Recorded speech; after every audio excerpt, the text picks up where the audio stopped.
Извисяващото се съзнание на света и все по-широкото разпространение на веганството. Част 6 от 12. Предаването между учителя и учениците. Изнесена на английски език на 21 март 2012 година в Рокбрюн, Кап Мартен, Франция.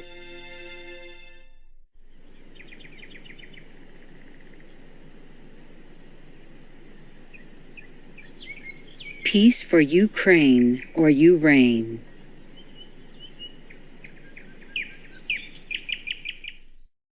I'm coming home, I've done my time. Now I gotta know what is and isn't mine. If you receive my letter telling you I should be free, and you know just what to do if you still want me. You still want me. Yeah, I think I'm going to write some Hollywood script for action movies. This is just a part of it that you heard. Did you like it? Yeah. Wow. Maybe we can sell it to Hollywood. It's about time I make some money.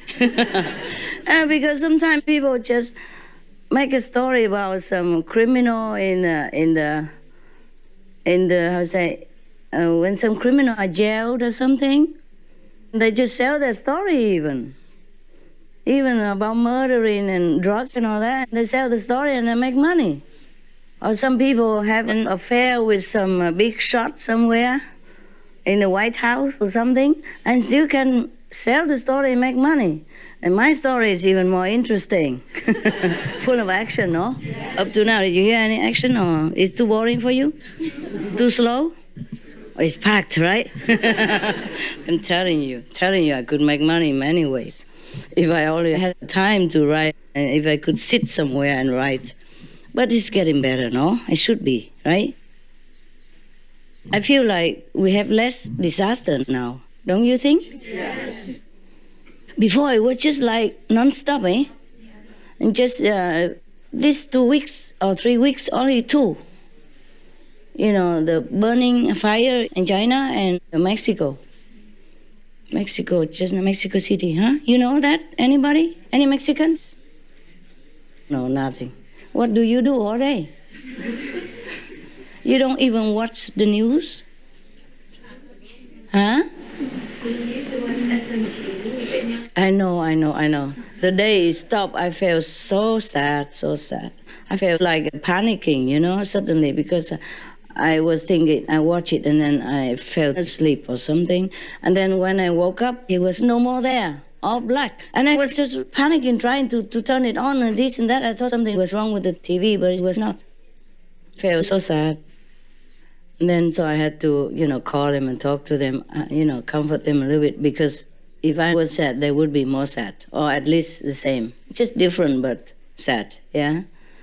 So we had to talk 1 or 2 something hours. Yes. I'm very sorry. Yes. We cannot do that forever. Okay? We had 5 years to warn everybody, and it's up to them. You cannot eat for them. You cannot eat for others. You have to let them also decide. Yes? And besides, I want you to have a little more time to meditate. Because the Supreme Master Television is a big channel. It's a lot of work, a lot of research to do, a lot of writing, a lot of scripts, and I have to proofread them all. It takes all my time also. It takes all your time to write, to edit, to research, to contribute, but it takes also all my time to read. I read for the whole team, from A to Z. That's a lot. You do only one section of it. Okay? Maybe between master and disciple, one section. And you read only that. You're only responsible for that. But I have to read everything. Sometimes I don't have enough time to read, or I have to run. So that week or maybe that day I miss out. And then if some mistake happens, then it happens. But if I can, I read all the time. I check all the time. I have to edit. I want top things to go out. You see what I mean? Writing style, everything. I'm very difficult to please. Yeah? Mucho difícil, mujeres. Yeah. I'm bad, very difficult. I'm always, now I say remonstrating them. That's how you write it. This is a bad thing, and this is not worthy to write. This is rubbish. I'm very difficult editor. Yes, very, very difficult. But 100% is not always what I edit, you see? So sometimes you can see something bad because I missed it that day or that week because I had to run or I couldn't contact. I couldn't use the internet. I couldn't. Even the King and Co., remember? Yes? Even I edited everything. They still managed to put something inside without telling me, without showing it to me. When they show me, it wasn't there, for example. You see, they added it afterward. Or maybe that place they did not show me. For example, I remember something like the Queen, she was angry, The King was imagining that she was angry if she knew things, so she was throwing things at him. And she was saying, eat this. I said, that is very gross, very inelegant. Even if it's for a comedy, it's not funny. It's not elegantly funny. It's not my style. But it was too late. I hope they changed it already. Sometimes it's too late to change. Sometimes I'm just too tired to tell them. And sometimes I don't have time to proofread or to edit. That's just the thing I did not know. Now, another thing I remember, the prince, after he had a daughter, and the last part, he was carrying her in his arms, and he was hanging her above the water, outside of the bridge safety area. You remember?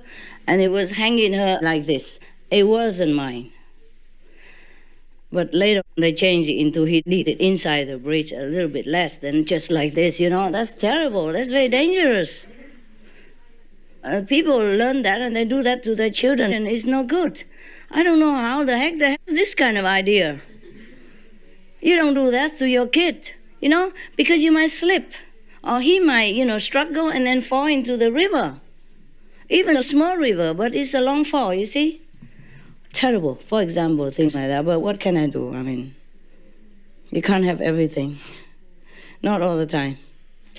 That's why when they told me, please make number 2, number 3, I said, no more. I don't want to blacken my reputation with the lousy workers. Of course, they're doing good, but sometimes the level of humor is different. You understand? And I cut many things already.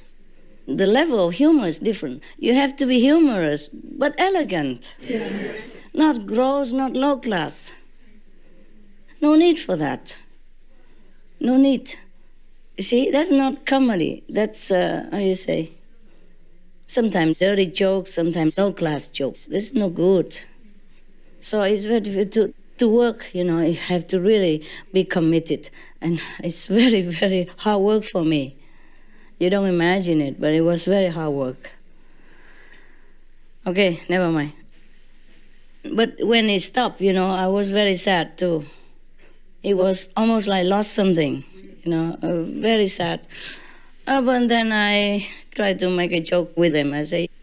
I told myself, oh, well, at least now there's no Supreme Master television cooking show anymore, and I don't have to sit there, mouth watering, and then go eat my cold rice from the fridge yesterday, or run around with the cold tofu, because no time to cook and no room to cook and no opportunity. All this mouth-watering food and advertising for loving food, and everybody's sitting, eating all that, and I look at my little vegan sausage, so cold, and nothing on it, or just a white tofu with salt or Maggi. Understand me? Yes. And I say it's not fair. So from now on, at least I don't have to. I don't have to watch that show anymore. Just making jokes to make them feel a little bit happier, but they were not that happy. Still, we could laugh, a little bit. Yeah, I can laugh at any situation, even if it's dangerous or difficult or troublesome. Not all the time, though. I have to tell you the truth. I cry sometimes. I get angry also. I mean, with the situation, yeah. I get frustrated, and even though I know it's just all the work karma that's on me, I know all that, but it doesn't help me to feel happy. You know, imagine you carry your karma, and sometimes your karma punishes you. Are you happy even though you know it's karma, it's your own doing in the past life? Are you happy then? No. No. Imagine I haven't done anything and I get the karma punishment for it. How would I feel happy? Of course not. I have to be honest with you. I'm not carrying it smiling, you know. I'm not walking with flying colors with all that. Of course not. Sometimes I'm cranky also. Even though I know it's the karma and I had to endure it, but it's not always easy. Yeah? Now, okay. I keep asking you and then I talk a lot.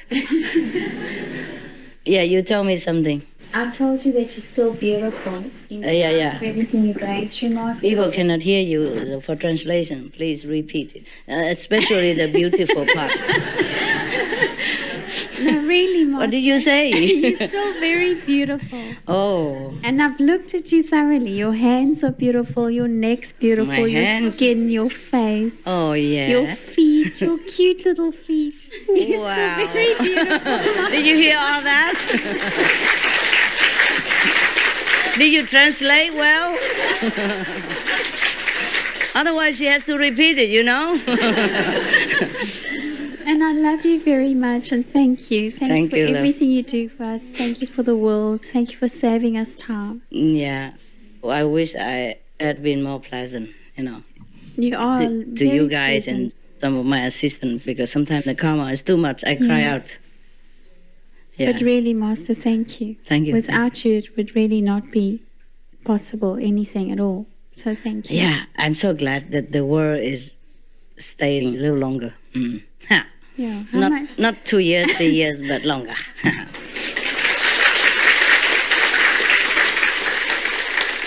So we have to make it longer, not just a few more years, you know, keep going with whatever you're doing. And I have to meditate more sometimes. Oh my God, talking about that. You know, love, it's very difficult for me to even try to meditate for long hours. It's always the Maya that gets my assistance, or makes my dog people sick, or makes the neighbor trouble me, or whatever, you know. And then once you're troubled and stir up and dragged down into this existence, you have to stay a little longer even. You can't even climb up so quick. I'm invincible, but trouble is always brought around me, By others. so that I have to be preoccupied a lot. And then I can't even sit and meditate and well-wish the world and negotiate with heaven and karma and all that stuff. Just like if you're working in your job and you're doing well normally, you know what you're doing. But then if you have problems with your family or anything, or anybody, or your friend or your neighbor, you cannot concentrate well and do your job well. It's the same. The same. It's very difficult for me even just to sit and meditate. My God. Always something, you know, always something. Before I had bird people, I had to be tied up also. Now I have to sacrifice and let the bird people stay far away. Because whoever I take the bird, that means telling everybody I'm here. And then they come in and so disturb the bird people. And the police were sometimes so rough, you know, they're not used to birds, they don't know, and just walk in, and all the birds flying with feathers or, you know, hitting their heads, something like that. Or they come and check out the bird people, and one of my birds is very sensitive, the gray, African gray, they're very sensitive, very, very afraid. And because they wanted to measure their numbers to know that we told the truth, that it's legal, they just tried to catch her, and she was so scared, and she ran all over in the cage, and she hit herself, and she was injured. And many other bird people also, smaller birds, they just walk everywhere, and they're big and tall like that. And with sticks and all that, the bird people are not used to it. And they flew all over, hitting themselves, and they will get bleeding on their wings and stuff, you know. I could not bear it anymore, so I had to let them go far away. There's another thing, not just because of difficulty of transportation and running, but also I don't want them to get hurt anymore. Because after They did like that. They didn't even go to my arms anymore. I called them, they just ran away in the corner and soaked. They were angry with me too. Why let those people come in and disturb them? I'm helpless. They even pointed guns at my assistant's head. Yeah. They're doing nothing. I mean, you only do that when you're chasing a criminal, you know? When you know in a house there's a criminal or something, you don't do that in just any house. And later they told me, don't be afraid, it's just a routine check. I said, routine check with the helicopter circling around my house on top of my roof and then pointing gun like that? And jump into my bedroom, you know? I said, well, we ran and you didn't hear us. How did they even open my electric gate? Do you understand me? And surround my house. 40, 50 policemen. For what? Some people really bad people, and they reported something bad about me, that's why. See what I mean? Yes. And not just one day, it kept going, you know, for a long time. And then again and again. Always a helicopter. Even if I'm not afraid of anybody, it's really unnerving, huh? And disturbing for my animal people. They're so scared, you know. Yeah. Okay. Well, I'm happy to tell you you're beautiful again. Okay. I like that. No matter how long you say, it's okay. It's like a mantra, you know. Max is totally beautiful. Thank you, love. Thank you. I'm just saying that you are an inspiration. You just tell me beautiful, and that's it. I talk for an hour. Smiling all the time for the cameraman. You know, he must be very happy. Lucky day today. La la la la, we'll tie the yellow ribbon round the old tree. After 3 long years, do you still want me? If I won't see the yellow ribbon round the old tree. Russia, go home now.